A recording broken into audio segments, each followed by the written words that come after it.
अब छोलिया हो या लोबिया, सफेद चने या काले चने, सब कुछ मजेदार बने। रूस के टारगेट पर यूक्रेन के 2 न्यूक्लियर प्लांट हैं। रूस के ड्रोन यूक्रेन के 2 परमाणु संयंत्रों के बेहद पास तक पहुंचे हैं, ये कहा है IAEA ने।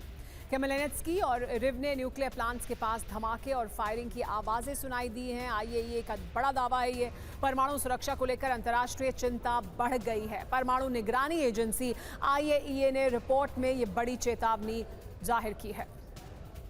यूक्रेन में परमाणु विनाश का खतरा क्या बढ़ गया है और क्यों है ये खतरा? केमेलेनेत्स्की रिवने परमाणु संयंत्र पर खतरा है। 10 सितंबर की रात रूस ने यहां पर ड्रोन देखे गए थे। रूस के IAEA की टीम ने विस्फोट की आवाजें सुनी थी। ये घटनाएं नेटिशन और वराश शहरों में हुई थी। दोनों संयंत्र पर IAEA के निरीक्षक पहले से ही मौजूद थे, लेकिन रूस ने पूरे पूर्वी यूक्रेन में कब्जा अभियान तेज कर दिया है। रूसी सेना अब डोनेट्स्क के साथ साथ सुमी और खार्किव पर भी कब्जा कर लेना चाहती है। इसके लिए पुतिन सेना पश्चिमी यूक्रेन में हमले कर हथियार गोदामों को तबाह कर यूक्रेनी फोर्स की सप्लाई लाइन काटना चाहती है। इस बात से भड़के ज़ेलेंस्की ने क्रीमिया और ब्लैक सी में रूस को चोट पहुंचाना शुरू कर दिया है और इस तरह से रूस और यूक्रेन में अब पूरब बनाम दक्षिण की जंग चल रही है।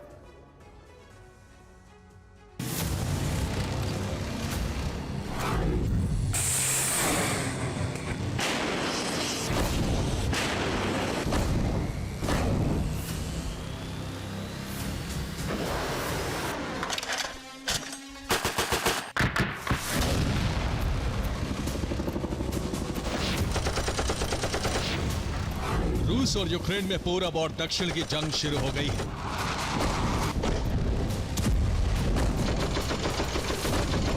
रूसी सेना पूरे पूर्वी यूक्रेन पर कब्जा करने के लिए हमले कर रही है, तो दक्षिण में यूक्रेनी फोर्स क्रीमिया और ब्लैक सी में हमले कर रूसी सेना को जख्म दे रही है।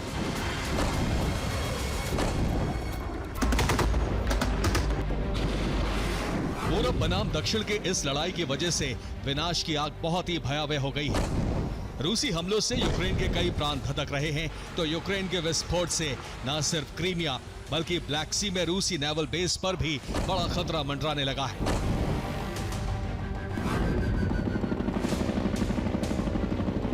यूक्रेन के बारूदी अभियान से रूस के नेवल बेस पर किस तरह से खतरा मंडरा रहा है, ये हम आपको आगे बताएंगे।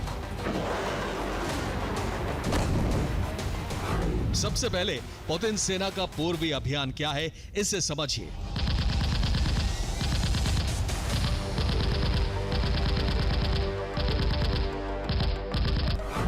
दरअसल रूसी सेना लुहांस्क, डोनेट्स्क, ज़ेपोरिज़िया और खेरसोन समेत पूरे पूर्वी यूक्रेन पर कब्जा कर लेना चाहती है।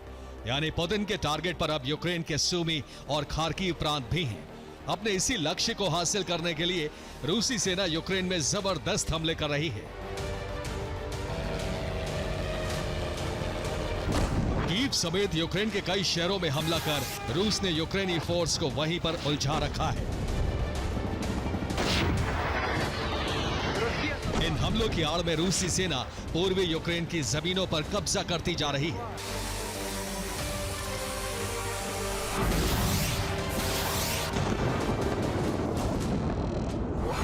रूस के ड्रोन हमलों की वजह से यूक्रेन की राजधानी आधी रात फिर दहल उठी।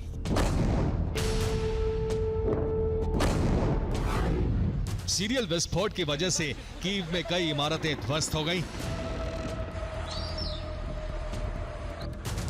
वेनेत्सिया में रूस ने मिसाइल से हमला किया। हमले में यूक्रेन का पावर स्टेशन जल गया।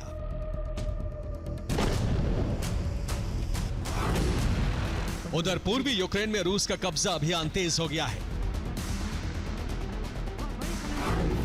डोनेट्स्क में एरियल बम से हमला कर रूस ने यूक्रेन के ठिकाने को तबाह कर दिया। रूस के हमले में यूक्रेन के अस्पताल को भी नुकसान पहुंचा है। इतना ही नहीं, रूस ने पश्चिमी यूक्रेन में मौजूद लवीव प्रांत में भी जबरदस्त तबाही मचाई। लवीव में रूस सोची समझी रणनीति के तहत हमले कर रहा है।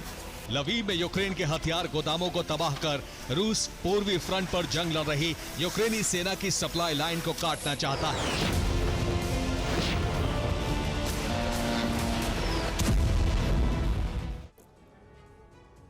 एक बड़ी खबर, अमेरिकी वायुसेना ने बहुत बड़ा फैसला किया है। 2050 तक एक्टिव रहेगी मिनटमैन 3 मिसाइल। मिनटमैन 3 मिसाइल का इस्तेमाल करता रहेगा अमेरिका। अमेरिका की एटमी मिसाइल है मिनटमैन 3 और इसका इस्तेमाल अब आगे भी करता रहेगा। पहले 2036 में रिटायर होने वाली थी ये मिसाइल, लेकिन अब 2050 तक इसका इस्तेमाल करेगा। मिनटमैन 3 एक परमाणु मिसाइल है जिसका कि यूएस अब इस्तेमाल और लंबे समय तक करने वाला है। बताया जा रहा है कि 2050 तक अब एक्टिव रहने वाली है मिनटमैन 3 मिसाइल अमेरिका की।